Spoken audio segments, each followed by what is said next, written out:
Det er vigtigt, at vi i de kommende uger virkelig får sat fokus på ungevalgene og spredt budskabet til så mange unge som muligt.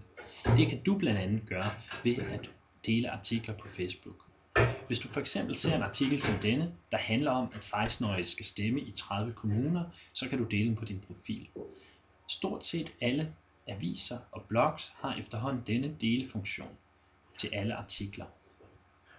Hvis du trykker på Facebook-ikonet, bliver du ledt videre til din profil og kan dele artiklen som link, der bliver sendt ud til alle dine venner. Du har samtidig muligheden for at skrive en kort kommentar.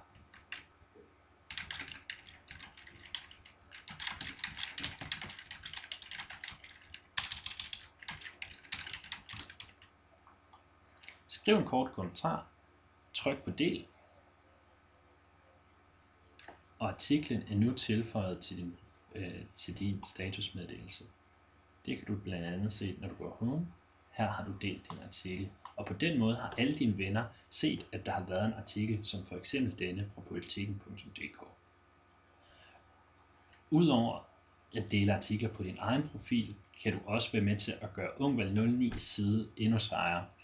Du kan nemlig være med til at skrive nogle kommentarer her i feltet, hvis du har nogle gode og interessante nyheder, du vil dele med resten af gruppen.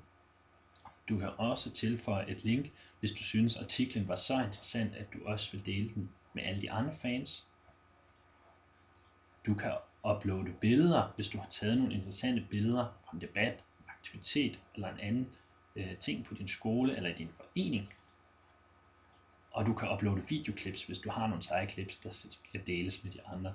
På den måde får vi skabt masser af liv på Facebook og masser af opmærksomhed omkring ungevalgene, og det bliver rigtig vigtigt de kommende uger.